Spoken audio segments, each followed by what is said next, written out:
Merci de votre fidélité au programme de Gangan TV. Un plaisir pour moi de vous retrouver dans ce nouveau numéro de Café Débat qui donne la parole à ceux qui veulent la prendre en vue d'impacter l'opinion.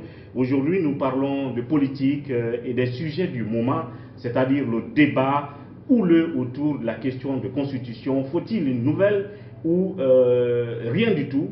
Il s'agit justement d'un mouvement qui est, je ne dirais pas un mouvement, d'une coalition qui est née, qu'on appelle la CODENOC, la coalition démocratique pour la nouvelle constitution, qui se met désormais face à un autre mouvement qui existe déjà, c'est-à-dire de l'autre côté, le Front National de Défense de la Constitution. Donc le front face à la CODENOC, quel résultat attendre en termes de débat, de contradiction d'idées? Là-dessus, nous recevons comme invité du jour M. Alusein Makanera Akake, président du FND, et il est président de la commission provisoire communication de la CODENOC. Il est déjà sur ce plateau. Oui, monsieur Makanera, bienvenue dans cette émission. C'est toujours un plaisir. Ça faisait un bout de temps, merci, bienvenue. Oui, vraiment, mais mieux vaut tard que jamais. Absolument. Oui. Alors, je rappelle que nous parlerons aussi d'autres sujets d'actualité, évidemment, qui donc défraient la chronique. Il s'agit aussi de la mort de l'ancien président de la Cour constitutionnelle. Quel regard notre invité porte sur les insinuations qu'il y a eu derrière cette mort, les débats venant des différents camps politiques après la mort de Kelefa Sall, et que retient-il justement de l'homme? Là-dessus, on reviendra. Et puis, incarcération de Faya Milimono, il faut le rappeler, il a été, on va dire, un de ses collègues au sein de l'opposition un certain temps. Qu'est-ce qu'il pense de des conditions d'incarcération de Faya Milimono? Et puis, l'opposition encore contre la méthode de la CENI quant au travail qui doit être fait sur le fichier électoral. À l'issue d'une réunion du comité interparti qui s'est tenue en début de semaine, vous voyez déjà les critiques qui fusent partout de l'opposition contre notamment la directrice du département fichier de la CENI. Et de tout ça, nous parlerons dans la deuxième partie d'émission, mais parlons d'abord de constitution. Alors oui, monsieur Makanera, d'abord, première question de curiosité, comment ça se passe, le retour à la mouvance depuis, parce que c'est la première fois qu'en fait on vous reçoit dans cette émission. Le retour au sein du parti au pouvoir. Bon, ça se passe très bien. Et si je peux me permettre de vous dire que c'est pas facile de quitter le professeur Alpha Condé. Vous savez, on dit généralement qu'on ne peut apprécier le bonheur que quand on le perd. Vraiment? Franchement. Donc le retour se passe bien chez moi, mais on peut aller même au-delà de ma propre personne. Pourquoi on ne se poserait pas la question, à chaque fois les gens quittent Alpha Condé sont obligés de revenir? Parce que je ne connais pas un qui l'a quitté, qui n'est jamais revenu. C'est que souvent, lorsqu'on est avec lui, on peut espérer avoir mieux ailleurs. Mais quand on va là-bas, on trouve que c'était simplement une illusion. Qu'est-ce que vous appelez mieux ailleurs? Mieux ailleurs, c'est sur le plan de la défense de la liberté, la protection des faibles et surtout l'impartialité du chef et du parti et de l'État. Quand vous dites que certains l'ont quitté, ils sont toujours revenus, je prends Fodé Mohamed Souma qui l'a quitté. Pour l'instant, il ne compte plus retravailler avec Alpha Condé. Vous avez le Badiko qui l'a quitté, qui apparemment ne compte plus revenir, vu la façon dont il est aujourd'hui remonté contre la gouvernance Alpha Condé. Donc, c'est entre autres exemples d'anciens partenaires d'Alpha Condé qui ont décidé de le quitter et pour tout bon. Je ne crois pas que... Moi, je n'ai vu aucune signature de Mohamed Souma de GECI. Je l'ai vu pendant la campagne en 2015. Il était allié, bien sûr. Pendant la campagne 2015, oui. Il a soutenu pour la campagne. Mais je n'ai pas vu Mohamed Souma dans une alliance avec le président de la République pour le gouvernement. Pourtant, il y était. Non, je dis et je répète, je l'ai vu en 2015. Nous étions ensemble à Fourekaria. Il a soutenu sa candidature. Mais est-ce que c'était juste pour la candidature ou bien ils avaient signé quelque chose pour dire gouverner et continuer ensemble? Moi, je n'ai pas vu. Lorsque vous parlez de Badiko, j'ai rencontré Badiko, mais Badiko n'a jamais été favorable à une alliance avec nous, en tout cas ce que je sache. Moi je l'ai rencontré plusieurs fois. On s'est vu au lendemain, mais n'oubliez pas que Badiko était d'abord de l'opposition avant l'arrivée du professeur Alpha Condé au pouvoir. Donc même si c'était le cas, c'est l'exception qui confirme la règle. Donc si vous avez une cinquantaine de personnes et que c'est une seule personne qui ne revient pas, et est-ce qu'il ne reviendra jamais? Même ça, on ne le sait pas. Ça ne fait que l'exception qui confirme la règle. Je vais vous dire, en toute objectivité, on ne peut l'apprécier, c'est lorsque nous sommes placés devant deux situations différentes pour comprendre que la première, si elle est réellement bonne ou pas. Parce que je vous dis, ce qui est curieux, c'est que quand je prends par exemple Kadim Hassan Al-Diabri, vous savez, c'est l'Irakien en 2003 qui a attaqué la statue de Saddam Hussein avec des marteaux pour renverser. Il dit aujourd'hui qu'il regrette son acte. Il regrette son acte parce que le temps de Saddam Hussein était encore beaucoup mieux que ce qui se passe aujourd'hui. Et pourtant, il avait perdu près de 10 membres de sa famille avec le régime de Saddam Hussein. C'est pour vous dire souvent, ce qu'on croit être mauvais peut ne pas être aussi mauvais comme on le croit. Mais attendez, je ne comprends pas. Pourtant, vous êtes suffisamment averti politiquement quand vous prenez une décision, quand vous avez décidé de quitter Alpha Condé, vous prenez la mesure de la décision que vous avez prise en allant à l'opposition et la mesure de tous les propos que vous avez tenus, toutes les critiques que vous avez eues vis-à-vis de ce régime. On va revisiter tout à l'heure un peu le passé, mais revenons un peu sur la Constitution. Je parle justement de la CODENOP. Oui, mais je voudrais vous dire d'abord, ce qui est ridicule, c'est quand on dit, quand vous étiez dans l'opposition, vous avez critiqué le pouvoir. Mais un opposant ne critique pas, qui ne critique pas le pouvoir n'a rien à faire. Et quand vous prenez tout ce que j'ai dit, vous savez, quand on critique, il faudrait qu'on arrive à comprendre cela. On ne critique pas pour détruire quelqu'un. On le critique pour l'obliger à mieux faire, même s'il fait bon, on l'oblige à mieux faire. C'est ça le rôle de l'opposition. Tout ce que j'ai dit, il y a deux choses que j'ai respectées dans ce que j'ai fait. C'est d'abord respecter la loi et protéger la population à travers mes critiques.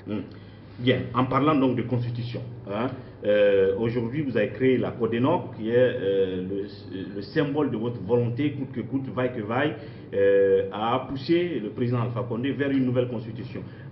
Une fois encore, parce que la pédagogie elle est répétitive, pour quelle véritable raison, selon vous? D'abord, la CODENOP est une coalition des partis politiques, de la société civile, entendez syndicats, associations, ONG, et même des personnes, ressources indépendantes qui aspirent à doter notre pays, la Guinée, d'une constitution qui est l'émanation du peuple. Pour la simple raison, la constitution actuelle a été imposée au peuple. On ne peut trouver aucun habillage possible pour dire que cette constitution reflète la volonté du peuple. A priori, une constitution, c'est un contrat social. Pour que le contrat soit valable, il faudrait que ça soit librement accepté par les co-contractants. Mais lorsque on se retrouve devant une situation de fait comme la constitution de 2010, elle n'a aucune légitimité par rapport au contrat. Mais par contre, elle a rendu des services au pays. Parce qu'elle a permis au moins de retirer le pouvoir dans les mains des militaires. Et d'ailleurs, c'est ce qui a fait que la plupart des Guinéens ont accepté, puisque entre plusieurs mots, on préfère le moindre mal. Mais lorsqu'on a commencé à parler, c'est comme si c'était une première dans le monde. Quand les militaires imposent le pouvoir de changer la constitution, j'ai rappelé la dernière fois qu'au Mali, Aya Sanogo avait fait promulguer une constitution en 2012. Mais puisque là-bas, la transition avait changé de main, cette constitution est rangée dans les tiroirs là-bas. Personne ne l'a utilisée, on est ramené sur l'autre constitution de 1990 ou 92. Donc nous, notre objectif aujourd'hui est de gagner deux fois. Premièrement, donner la possibilité à la population de s'exprimer librement à travers un référendum. Deuxièmement, regardez ce qui ne va pas dans cette constitution aujourd'hui pour la qualifier davantage. Voilà les objectifs qui nous poussent aujourd'hui à demander au président de la République d'écouter la volonté du peuple. Vous pensez que l'autre objectif, ce n'est pas du tout une affaire de troisième mandat et que vous n'êtes même pas dans une question de troisième mandat, c'est ça? Mais je l'ai dit et je l'ai répété, je suis opposé au troisième mandat. Pas parce que je ne l'aime pas, c'est parce que la constitution actuelle n'accepte pas. On ne respecte pas une loi parce qu'elle est bonne ou bien parce qu'on la veut. On la respecte parce qu'elle est loi. Tant qu'elle existe, on est obligé de la respecter. C'est pourquoi les législateurs ont permis aux citoyens, le peuple ou à d'autres législateurs de pouvoir changer les lois quand ils pensent que cette loi ne peut plus rendre service à la population.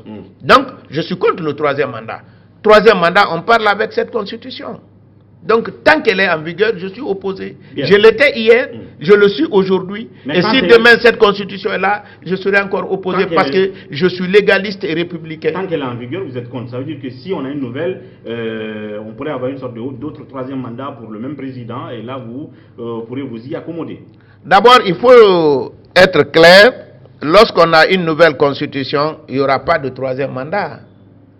Il y aura un troisième, enfin, selon ce que l'adversaire pense, il y aura toujours un troisième si c'est Alpha Condé qui veut profiter de cette nouvelle constitution pour remettre son compteur à zéro. Parce que tout le débat est là aujourd'hui. C'est-à-dire que ceux qui s'y opposent aujourd'hui disent que c'est ça le problème. C'est-à-dire que c'est bien beau, hein, que quand vous dites que je suis contre un troisième mandat, ça se comprend, parce que ce sera un préjudice porté à la loi qui l'interdit. Par contre, si vous vous battez pour une nouvelle constitution dans un contexte comme ça, le timing qui est là, et ça peut remettre le compteur d'Alpha à zéro pour qu'il se représente en 2020. Est-ce que c'est l'autre objectif qui n'est pas dit? Vous savez, moi je veux toujours élever le niveau de débat. Lorsque vous me dites que ceux qui sont du FNDC sont opposés au troisième mandat, je dis c'est faux. Pour la simple raison. Le chef de file de l'opposition lui-même, si on l'appelle aujourd'hui Premier ministre, c'est parce qu'on avait réussi à obtenir un troisième mandat pour le président Lansana Conté. Et lui-même, c'était lui le porte-parole de cette modification constitutionnelle et le représentant du PIP au Fouta. Et il porte fièrement le titre de Premier ministre. Il ne l'aurait jamais eu si Lansana n'avait pas réussi à modifier. Maintenant, mettons-nous au-dessus de tous ces débats. Quand les militaires venaient, il n'y avait pas de limitation, il n'y avait pas un problème de troisième mandat dans la constitution que les militaires ont suspendue. Et cette constitution a été au moins, quel que soit ce qu'on va dire, la volonté du peuple à travers un référendum. Mais comment on peut, aujourd'hui, pour être vraiment beaucoup plus légaliste, on peut dire cette constitution, on l'a acceptée, mais dans le cadre de la légitimité, comme on peut donner plus de légitimité à la constitution concoctée par le putsch par rapport à cette constitution qui a été votée par le peuple.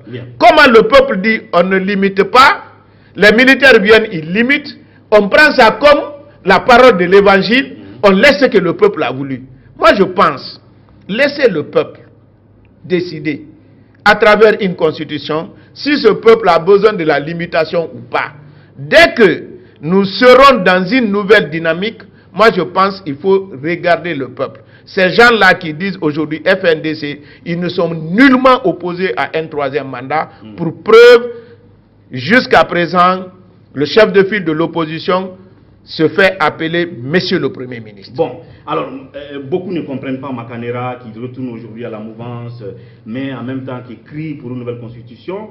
Or, dans l'opposition, il a dit contre vents et marées qu'Alpha ne devrait nullement trouver aucune excuse pour qu'on touche cette constitution. C'est pour cela que beaucoup remettent sur la surface une de vos vidéos que vous avez réalisée, je vais dire une des vidéos qui a été réalisée à l'occasion de votre présence, je crois c'est en Europe. Je vais vous la faire suivre. Comme ça, vous avez l'opportunité d'expliquer aux gens le contenu de cette vidéo, si ce n'est pas le contraire de ce que vous dites aujourd'hui en termes de positionnement sur les questions de démocratie et de loi. Alors, on va donc suivre cette vidéo ensemble et puis après on revient.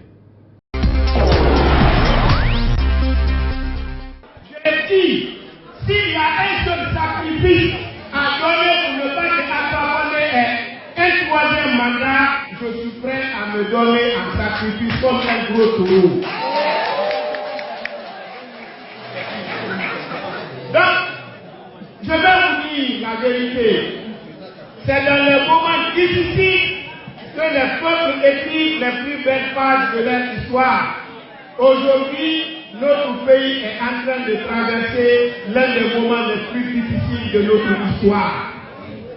Le professeur Alpha Condé s'est tenu un jour pour dire que les Guinéens sont en train de mourir au Sahara. Je l'ai répondu, je dis, Monsieur le Président, vous faites plus peur que le Sahara, c'est pourquoi les jeunes Guinéens plus Conakry pour aller mourir au Sahara. Aujourd'hui, on vous a parlé de la Constitution. Il n'y a pas de débat. L'article 154 de notre Constitution est clair là-dessus. La durée du mandat et le nombre de mandats ne peut pas faire l'objet de révision. Mais nous attendons les gens de Alpha Condé. Le jour où ils vont dire que cette Constitution n'est rien, nous dirons que le pouvoir d'Alpha Condé est égal à zéro. Parce qu'il tire le pouvoir et la légitimité de son pouvoir à travers cette Constitution. Et c'est sur cette Constitution qu'il a prêté le serment. Donc, j'ai été très ému et très content d'apprendre qu'il y a une organisation ici qui regroupe les partis politiques et les forces sociales pour lutter contre le tripatouillage de la Constitution. Je crois que dès l'instant que nous avons appris, Elhadji Papakoli Nkrumah, président du parti groupe, et moi-même, président du FND, nous disons que nous sommes membres de votre organisation dès l'instant où nous avons appris. Voilà donc, M. Makanera, la partie Constitution. Hein. Est-ce qu'il y a une contradiction entre cet extrait à l'époque quand vous teniez ce discours et ce que vous avez comme position aujourd'hui sur la même Constitution? Mais il n'y a aucune contradiction. Mais c'est que les gens ne comprennent pas. Aucune contradiction. Quand je suis opposant, je dis il ne faut pas un troisième mandat. Je suis avec lui, je dis je ne veux pas un troisième mandat. Là on est d'accord. Vous venez de on est d'accord. Je parle de la Constitution parce que ceux-là qui remettent la vidéo aujourd'hui en contradiction avec votre position d'aujourd'hui, quand vous dites que le jour où les gens d'Alpha Condé vont sortir la Constitution et dire qu'elle ne vaut rien, mais même aujourd'hui, ça veut dire que son pouvoir ne vaut rien parce qu'il tire sa légitimité de cette Constitution. Mais peut-être que vous ne comprenez pas. Mais est-ce que moi je vous ai dit que cette Constitution ne vaut rien? Non, vous dites qu'elle a été imposée. Mais c'est ce que j'ai dit. Mais qu'est-ce que je vous ai dit? C'est qu'il y a les subtilités que vous n'arrivez pas à comprendre du tout. Pourtant, quand je parle, je calcule, je pèse mes mots. Je vous ai dit, on ne respecte pas une loi parce qu'elle est bonne ou parce qu'on l'aime. On la respecte parce qu'elle est loi.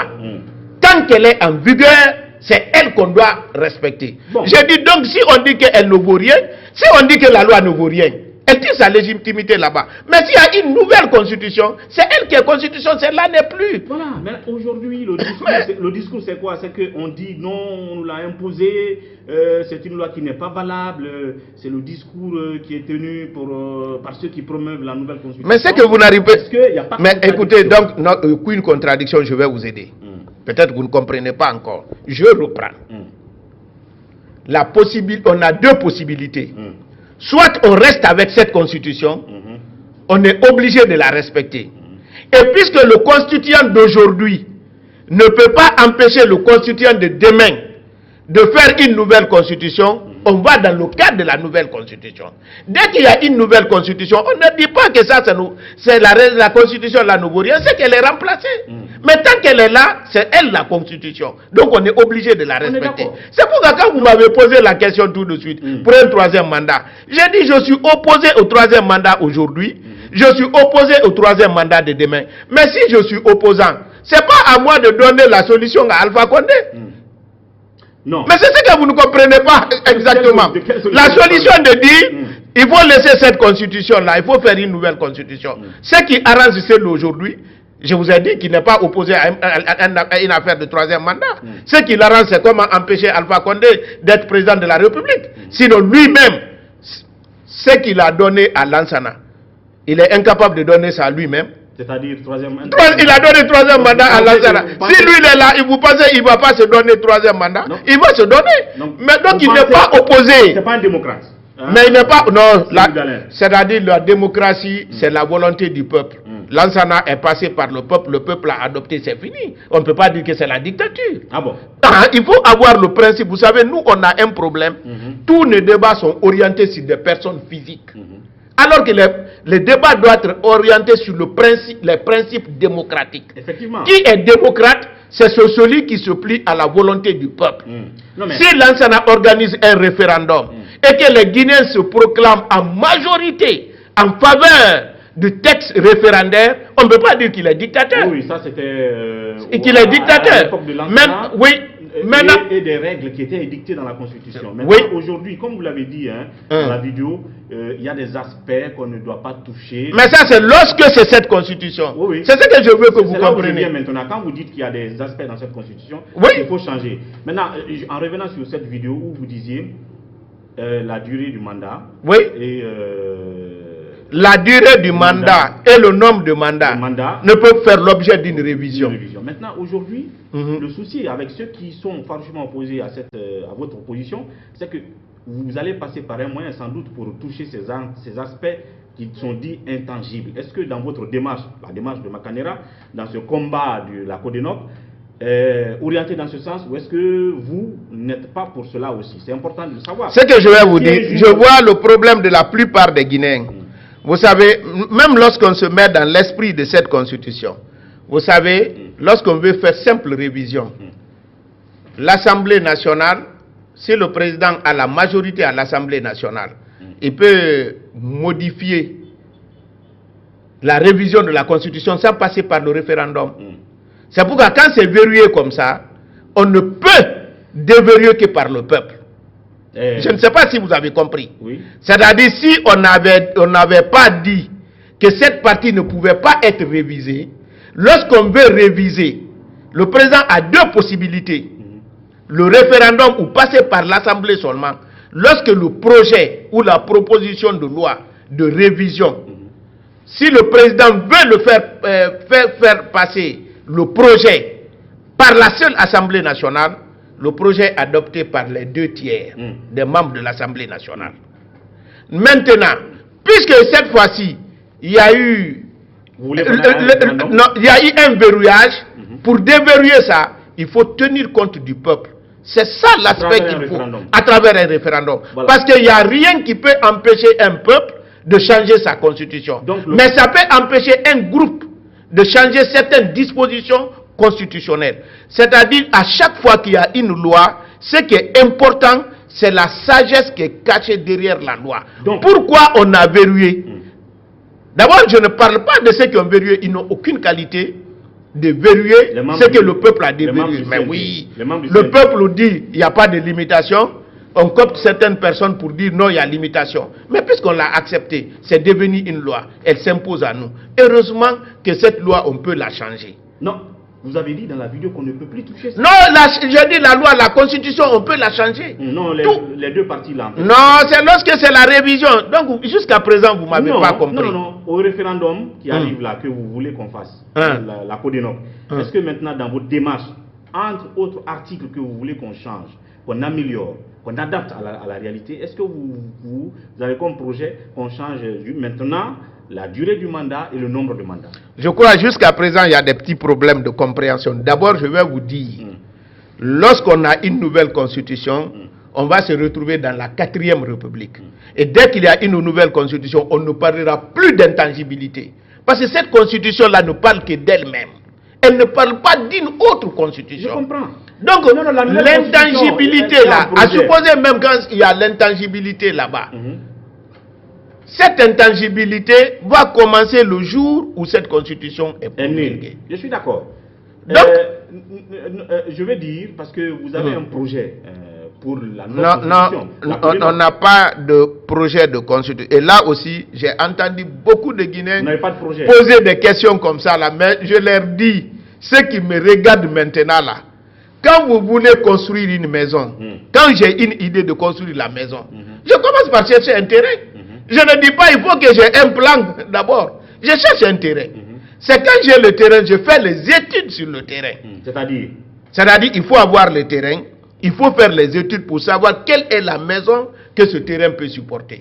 C'est après maintenant que tu vas commencer à construire. Donc, maintenant ici, on dit vous voulez une nouvelle constitution, vous ne connaissez même pas ce qu'il y a dedans. Non, il faut que l'on ait d'abord l'initiative d'avoir une nouvelle constitution.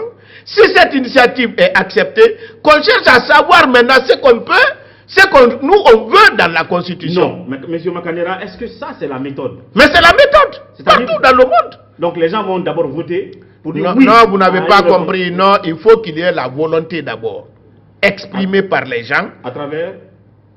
Pour qu'on ait une nouvelle constitution. À travers le référendum, vous voulez dire? Non, d'abord, si...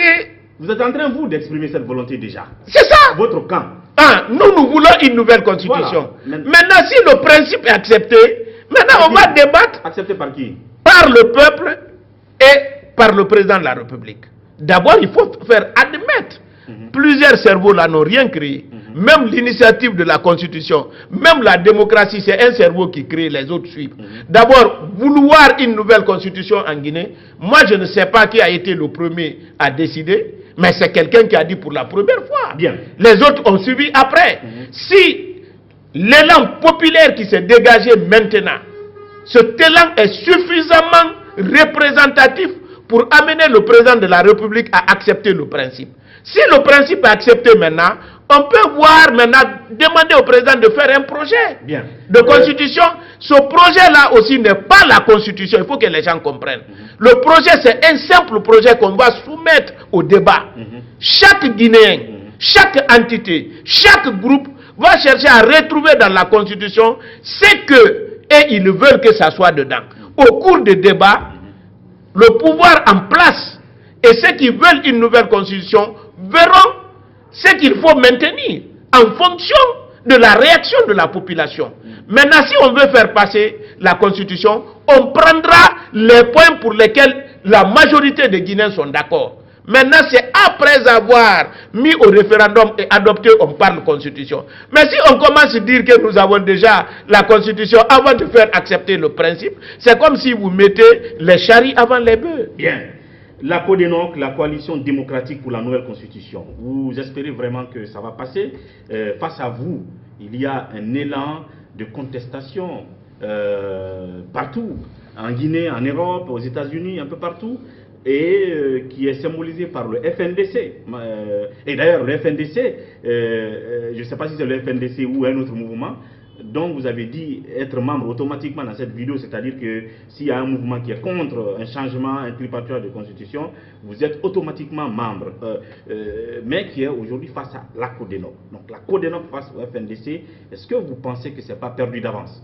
Bon, d'abord je vais vous dire que moi j'aurais souhaité qu'il y ait vraiment une force politique qui allait s'opposer à nous avec des arguments important et intéressant. Mais malheureusement... Là, vous êtes équilibré parce que la CODENOC, c'est... Non, malheureusement... Parti politique. Oui. FNDC, c'est société civile. Mais c'est pas le nombre, c'est la qualité des débats. Regardez. Il n'y a pas la qualité? Non, il n'y a pas de qualité. Non, pas du tout. On a un véritable problème de niveau en Guinée. Peut-être quand je le dis, je m'excuse. Mais je vous assure, en Guinée, on a un problème de niveau. Comment des cadres qui ont occupé de hautes fonctions de l'État peuvent aussi communiquer pour dire nous sommes opposés à un référendum? Ça ne se dit pas. Aucun démocrate ne peut vous soutenir dans ça. Je l'ai dit dans vos émissions ici plusieurs fois. Et j'étais très heureux d'écouter tout de suite le secrétaire d'État. Écoutez. La même chose qu'eux aussi. Non. Quand ils étaient opposants. Non, moi je n'ai jamais dit. Non, quand vous avez dit... Moi j'ai dit que je suis opposé au référendum. Quand vous avez dit dans la vidéo... On attend le jour où les gens d'Alpha Condé vont nous dire de toucher la Constitution. Or, c'est pas... Non, je n'ai jamais... Non, on peut toucher deux fois. Non, c'est que vous avez un problème. Vous savez, les subtilités, il faut avoir... Il faut les comprendre. Écoutez, vous n'allez jamais me dire... Vous n'allez jamais dire que moi j'ai dit un jour je suis contre le référendum. Moi, mon niveau, ma formation ne me permet pas de dire je m'oppose à un référendum. Ça ne se dit pas. Mais le référendum, c'est la volonté du peuple. Je peux dire, je suis contre à ce qu'on touche une partie qui est verrouillée. Mais toucher en ce moment, c'est dans le cadre de la révision. C'est ce que je veux que vous compreniez. Si c'est la révision, on ne peut pas toucher. C'est l'arme que je peux brandir. Mais je peux me permettre de dire, non, moi je suis opposé à un référendum. En ce moment, je ne suis pas démocrate. Donc, eux, ils le disent clairement. Ils le disent qu'il n'y aura jamais de référendum. Mais j'ai écouté le secrétaire d'État américain tout de suite. Il dit on ne peut empêcher aucun peuple de faire une constitution. Mais que si c'est le but, c'est de permettre à quelqu'un de se maintenir au pouvoir. Vous avez sauté un mot. Uniquement. Parce que, uniquement. Il ne faut pas que le but soit pour... Uniquement. Non, non. D'accord, il ne faut pas que le but soit uniquement pour... Parce que ne déformez pas ce qu'il a dit. Non, j'ai vu l'article. Le monsieur dit... Mais moi j'ai écouté même. Voilà, que le but ne je viens d'écouter à 12h30. Voilà, que le but ne soit pas uniquement. Ça veut dire seulement. Rien que pour ça seulement. Mais le fait que même... Non. Mais vous voulez dire que... Mais est-ce que vous pensez que nous allons faire une nouvelle constitution uniquement pour ça seulement? Non. Donc, il y aura ça veut dire que le maintien d'un homme au pouvoir peut être dans les éléments. Je vous dis, nous, on fait la constitution pour la Guinée et par les Guinéens. C'est pourquoi on a dit référendum. Oui. Donc, ce n'est pas uniquement pour maintenir le président Alpha Condé au pouvoir. C'est pour faire en sorte que les Guinéens soient liés. Mais le maintien ne doit même pas être là-dedans, dans les éléments. Non. Mais ça fait 2 mandats. Mais je vous dis, non, écoutez, moi ça me... Vous savez, ça me fait rire quand je vois les Guinéens prennent ça comme la parole de l'évangile parce que vous avez entendu les gens de l'opposition de dire il a fait 2 mandats. Mais 2 mandats, c'est quoi? C'est pas interdit.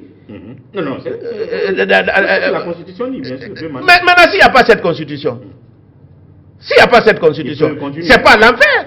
La Chine, par exemple, c'est l'une des plus grandes, c'est la 2e puissance économique du monde. Donc, mais la Chine n'a pas eu besoin chaque 2 ans avoir un autre président de choses. L'Allemagne, écoutez, c'est-à-dire, vous dites ça comme si c'est la voie de Satan, comme si c'est l'enfer, comme si par rapport à la morale, c'est interdit. Non, c'est pas vrai. Ça, on s'opposait à ça parce que la constitution que nous avons l'interdit. Si cette constitution ne l'interdit pas, rien ne prouve. C'est que nous copions aux Français là, la limitation du mandat. Mais la France se classe en 27e position sur le plan de la démocratie. Parce que même tel que défini en France, écoutez... Donc vous voulez le coudéisme désormais?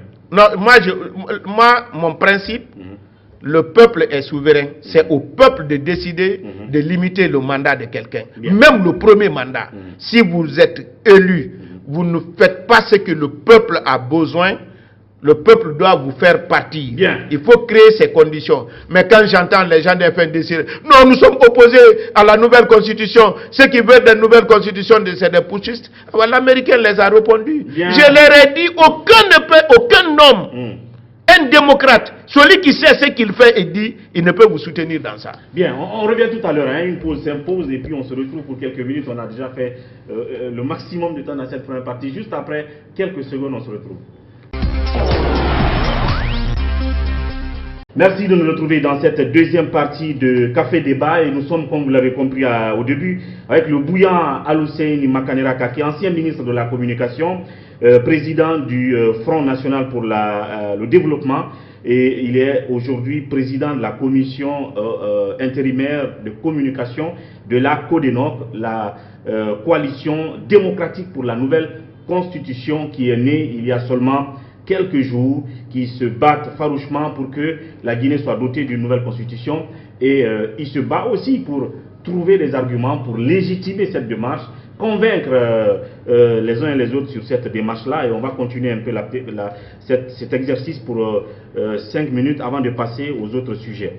Donc la CODENOC aujourd'hui, quel est votre plan d'action? Vous êtes né maintenant, comme je l'ai dit, vous avez en face de vous quelque chose que vous ne pouvez pas quand même nier, c'est le FNDC. Même si à cette occasion, on vous a vu dire en sous-sous, FNDC Barafara. Mais c'est fini.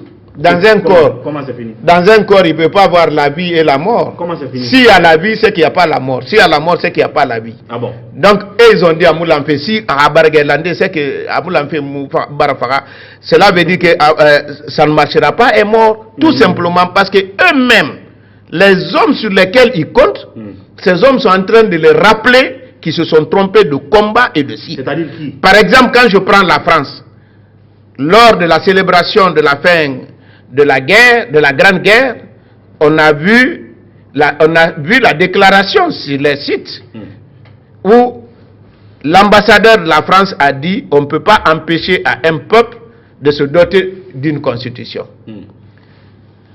Le sous-secrétaire d'État américain, je viens de le suivre dans ma voiture, où il a dit qu'on ne peut pas empêcher le peuple de se doter d'une constitution. Mais là où le sous-secrétaire dit que les États-Unis ne seraient pas complices des tripatouillages de constitution. Non, il ne l'a pas dit. Il a dit là où il y a le mal. Un homme de se maintenir au pouvoir. Non, il dit là où il y a le mal, c'est lorsqu'on fait la constitution uniquement pour maintenir un homme au pouvoir. Uniquement. Mais je vais vous dire, vous savez... Je pense que dans cette intervention... Peut-être que j'ai bien suivi. J'ai bien suivi. Il dit d'autres peuples ont changé, ils ont modifié, et ils ont respecté le principe démocratique. Mais ça c'est important plus que tout. Le principe démocratique veut dire ils ont respecté la volonté du peuple. Parce que les gens ne comprennent pas. Il dit d'autres peuples ont changé la durée et le nombre de mandats tout en respectant le principe démocratique. C'est sa conclusion. Le principe démocratique veut dire la volonté du peuple. Mais je vais vous dire, la volonté du peuple, mais quand vous prenez l'Allemagne, Angela Merkel, c'est pas le 5e mandat? Non, mais c'est lui le patron de l'exécutif là-bas. Il y a un régime, monsieur Macron. Mais quelle est la différence? Il y a le président de l'Allemagne. Mais non, donc vous ne comprenez pas ce qui se passe. Le chef de l'exécutif, c'est Angela. C'est ça? Oui, mais justement, c'est elle qui est, je veux dire, la chef de gouvernement et tout. Mais est-ce que notre régime présidentiel... Non, vous n'avez pas un régime présidentiel ici. Est le même type que... Non, c'est pas je vous en prie. Est-ce que c'est le même type que celui si vous voulez,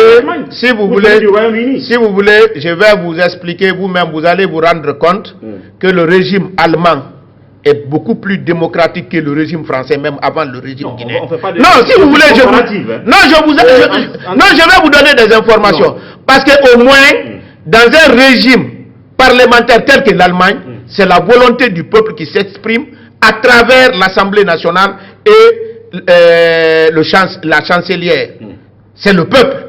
C'est celui qui est majoritaire à l'Assemblée. C'est l'Assemblée qui commande. Oui, dès qu'il perd, dès qu'il perd là-bas, il ne commande plus. Alors que le régime français, c'est comme une personne qui marche par la tête. Bien. Sur la tête du moins. Laissez-moi revenir sur... Non, il faut que je vous explique, parce que vous pensez que ce qui est démocratique, c'est ce que la France fait. Je vous apprends que la France est classée au 27e rang. Non, mais pourquoi vous voulez toujours la... Non, parce que la France a limité en 2008 le nombre de mandats, vous limitez en 2010. Sinon, il n'y avait pas de limitation, même en France. Bien. Parce que vous avez fait croire à la population que un troisième mandat, c'est la voie de l'enfer, ce qui n'est pas juste. Non. C'est pas la voie de progrès. On dit que c'est un principe. Quand vous prenez... Un principe non, c'est pas... Qui est dans la loi qu'il faut... Mais c'est... Non, qui est dans la loi. Oui. Heureusement, vous n'avez pas dit démocratique, parce que c'est pas le peuple qui a voté. Maintenant, si cette loi part, ça n'existe plus. Donc on se retrouve dans une autre situation. Moi qui vous parle, sincèrement, je voudrais qu'on laisse au peuple de décider.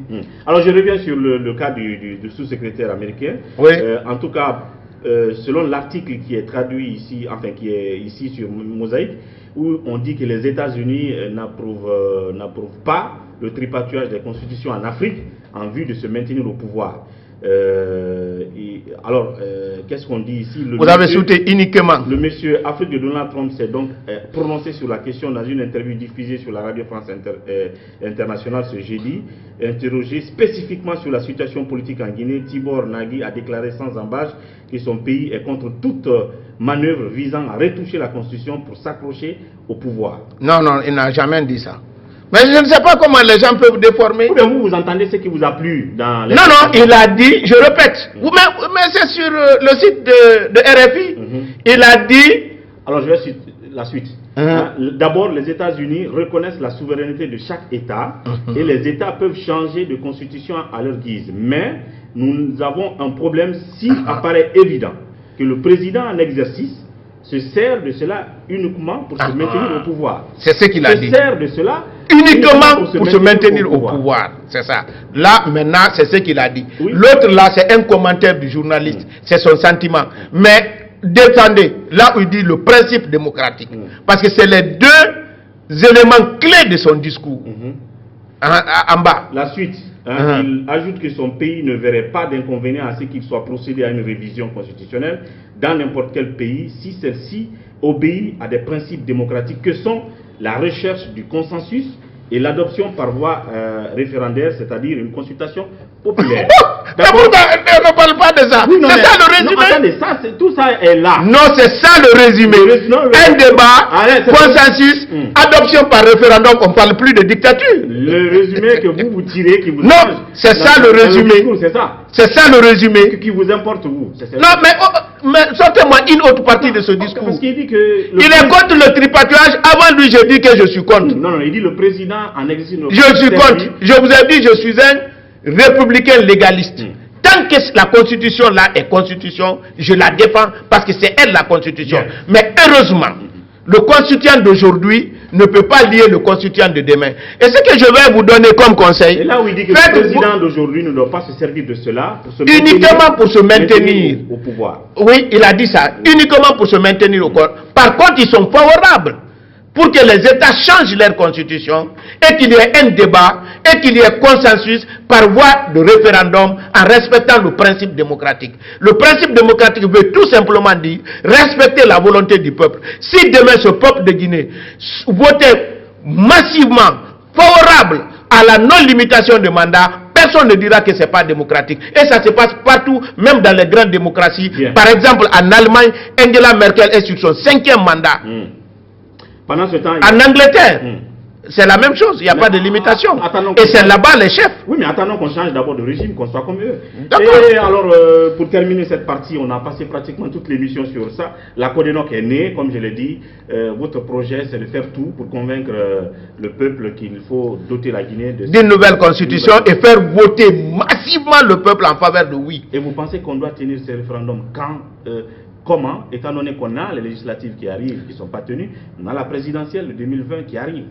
Moi, si le président de la République acceptait et me suivait maintenant là, c'est dès après le retour du Premier ministre, c'est de rencontrer les pour et les contre. C'est lui le patron du dialogue politique et social.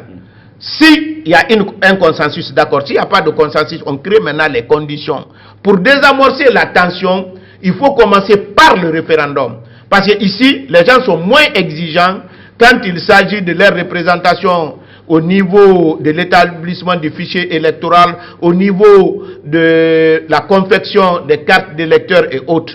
Donc moi je pense, lorsqu'on aura le référendum derrière nous, la situation... Il faut commencer par ça. Par le référendum. Oui, ça peut désamorcer beaucoup la crise. Ça peut désamorcer.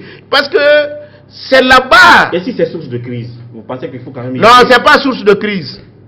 Si. Ils font semblant. Ah bon? Qui fait semblant? Mais l'opposition fait semblant. Ah bon? Mais évidemment. Quel semblant? Semblant de dire que c'est là-bas la source de crise. Non. Celui qui respecte le peuple ne peut pas l'empêcher d'être quand même consulté. Mais je vous dis, nos acteurs politiques ont un courage.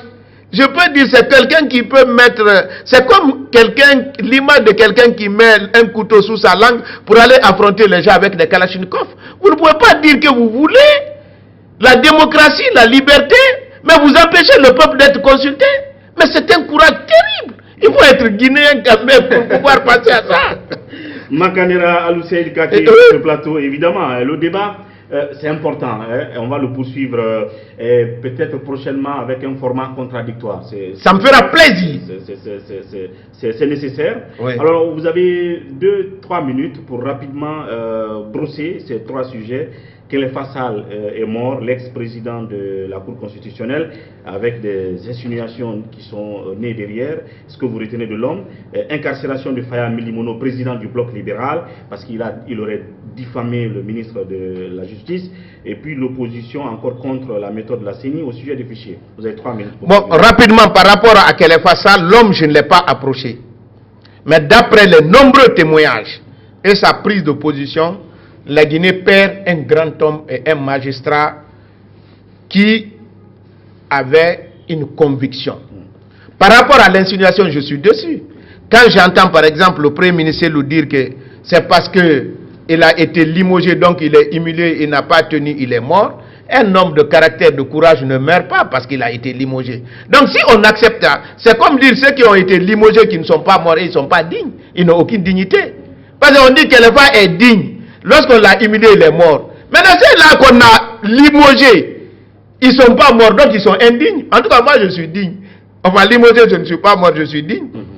Mais le chef de file aussi, il était Premier ministre, il a été limogé. On a même dit pour faute lourde, mais il est encore vivant.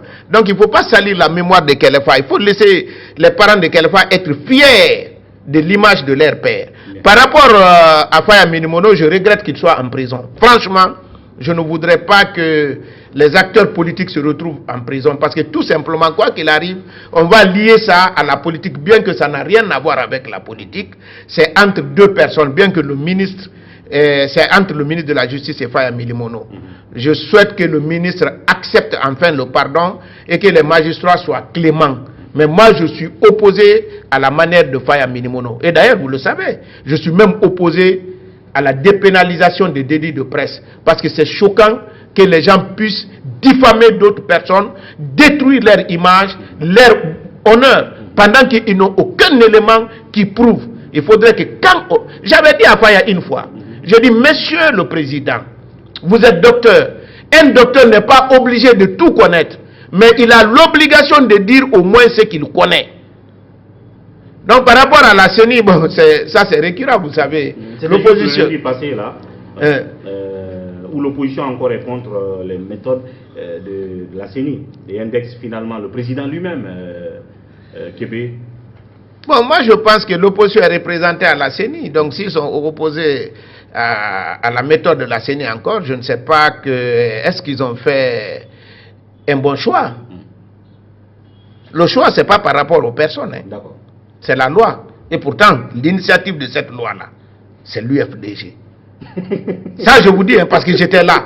Les 90% des articles de cette loi, c'est l'UFDG. Pourquoi vous résumez ça à l'UFDG? Non, parce que c'est eux qui ont... Je veux dire, c'est l'opposition et les... Non, c'est l'UFDG. Non, vous vous rappelez, à l'époque, oui, c'est la mouvance et l'opposition qui ont tout... Oui, non. C'est eux qui ont... de la société civile, c'est eux qui ont... Et l'UFR et le BL. Non, vous parlez de... Non, vous parlez de la loi... Oui, sur la CENI. Non, vous parlez de la loi, le code électoral, la loi législative, parce que ce n'est même pas un code, c'est la loi législative. Vous parlez de ça. Moi, je parle de la loi sur la CENI. Moi, j'étais en Europe à l'époque. Mais je vous dis, j'ai vu la mouture avec l'UFDG. Ce que l'UFDG a écrit, 90% des articles ont été reconduits. Donc aujourd'hui, je les vois mal s'opposer à cela.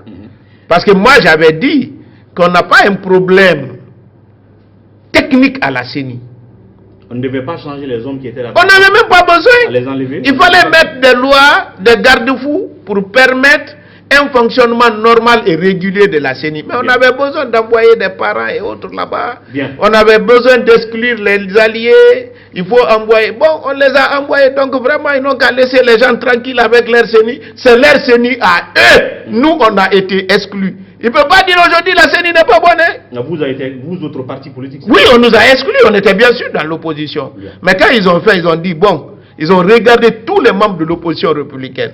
Celui qui a participé à 2 élections nationales n'avait qu'un seul député. On dit, bon, maintenant, il faut participer à 2 élections nationales, avoir 2 députés. C'était la fin. Donc, personne ne pouvait être dedans, mais sauf eux. Alors, donc, pour terminer, Makanera Kake, sur ce plateau, l'autre question liée un peu avec le passé, pour terminer, est-ce que Makanera est toujours fâché, toujours frustré contre le fait que l'UFDG n'a pas voulu vous soutenir pour être maire de Bokeh? Vous en gardez toujours cette colère, et c'est ce qui a été le point de départ de votre divorce avec Selou, avec l'opposition républicaine. Vous gardez toujours ça en vous? Bon, je ne crois pas que je vais continuer à être fâché contre eux. j'ai été déçu quand même. Déçu. Parce que je pensais que l'UFDG défendait les valeurs démocratiques et le principe. Lorsqu'il prend des engagements, elle prend l'engagement, elle la respecte. Je vais parler de la formation politique de l'UFDG. Mais cela n'a pas été le cas. Bien. Donc aujourd'hui, je suis très heureux parce que ce comportement-là mine le parti à l'intérieur comme avec ses alliés. Et tout ce qui détruit ton adversaire politiquement, c'est un atout pour toi. C'est ce qui fait qu'aujourd'hui, quand on va aux élections, je suis convaincu que le résultat engrangé par l'UFDG lors des élections communales seront en deçà de ce qu'elle va avoir après les autres consultations électorales. Ça, j'ai cette conviction. Qui arrive. Bien. En tout cas, comme je l'ai dit, ce n'est qu'un début. Dans cette phase de débat autour de la Constitution, le président Alpha Condé a dit il faut laisser le débat se faire. Mais moi, ce que je souhaiterais, oui, qu'on organise une tribune où on viendra discuter pour élever le niveau de débat, mais pour voir au-delà du président qui est en place, qu'est-ce qui est bon pour le pays. Bien. Ça, c'est important. Là, je parle de débat. Parce que lorsque nous prenons, parce que nous copions les Blancs, les Français généralement, mais ce n'est pas la meilleure façon de développer. Oui, on ne peut pas se développer en les copiant exactement ce qu'ils font. Oui, mais le plus souvent aussi en Afrique, c'est quand les gens sont au pouvoir, qui veulent se débarrasser de tout ce qui est valeur occidentale et tout. Mais quand on est à l'opposition, on veut toujours que ce soit cela. Alpha Condé lui-même à l'opposition face à Conté à l'époque ne faisait que rappeler les principes de la démocratie, l'alternance. Mais jusqu'à présent, moi était le chantre de l'alternance. Mais moi je veux l'alternance. Voilà. Moi je veux l'alternance. Aujourd'hui, quand les gens incarnent le pouvoir et qu'ils ne veulent pas entendre. Mais il faudrait que cela soit la volonté du peuple. Bien. Bien. Si c'est l'alternance pour l'alternance, on allait laisser les coups d'État. Parce que là-bas, le mandat même n'est pas limité. On dit quiconque s'empare du pouvoir est roi. Celui qui n'a pas cette chance se contente des titres de bandit. C'était la valeur à l'époque. Je disais tout à l'heure que le président a demandé que le débat se fasse librement. Sauf que sur le terrain, est-ce que vous êtes d'accord, vous, malgré que vous êtes de la mouvance aujourd'hui, mais objectivement, sans langue de bois, est-ce que vous êtes d'accord que pendant que le président a dit de laisser que le débat se fasse librement, que votre camp, ceux qui sont pour la nouvelle constitution, ait carte blanche sur le terrain, de tenir des meetings, de faire des rencontres, et que les autres qui relèvent du FNDC voient que tous les jours leur demande de meeting soit rejetée par les maires, les préfets, ainsi de suite, à l'intérieur du pays comme à Conakry. Est-ce que vous êtes d'accord avec cette attitude? Je vais vous dire, entre nous, l'objectif de FNDC, ce n'est pas le débat, c'est la violence. Non. Je vous donne un exemple. Non, mais quand ils ont la volonté de tout détruire, de tout casser, de brûler Conakry, on ne peut pas les permettre. Non, moi je vous dis très sincèrement, j'écoute ce qu'ils disent, je vois ce qu'ils font, même au-delà de la frontière, de nos frontières. Tout récemment là, quand ils ont décidé d'organiser un meeting en faveur de oui, en Côte d'Ivoire. Il y a du non, plutôt. En faveur du oui, en Côte d'Ivoire. Oui, notre camp. Mais ils ont été attaqués par le FNDC en Côte d'Ivoire. Ce qui s'est passé au Libéria, vous êtes au courant, les gens ont été arrêtés. Si c'était en Guinée, on aurait dit non. Ils ont utilisé la force parce qu'ici, on ne les permet pas. On les a empêchés. On les empêche. On les a quand même empêchés, non? Je veux dire, on les a empêchés d'aller... Mais la volonté était affichée. Bien. Au Libéria même, il y a eu des blessés. Mais des gens qui... En Guinée, on doit faire autant. C'est-à-dire que... Écoutez, le rôle de l'État, c'est la prévention. Est-ce que vous vous êtes intéressé pourquoi il y a la prévention? Si, même à l'extérieur du pays, ces gens-là s'attaquent aux gens, ils les blessent. Est-ce que vous devez ramener le débat au niveau pour qu'ils comprennent que le débat, c'est pas blesser les gens, ou bien vous allez dire laissez-les même s'ils blessent les gens? Entre nous, donc il faut sincèrement. Les interdire, laissez-vous autres. Non, moi je ne dis pas d'interdire, il faut les amener à changer le fusil d'épaule. Ce n'est pas la violence, mais c'est un débat d'idées. Voilà. Monsieur Makanara, merci d'être passé. Merci. À très bientôt. Le plaisir est partagé. Merci. Merci, oui. Voilà, mesdames et messieurs, ça a été un tout petit peu long, mais il fallait ce débat, puisque ça faisait un bout de temps qu'on ne recevait pas monsieur Alusseïn Makanara. Et à très bientôt pour un autre numéro. Merci de votre attention. Au revoir.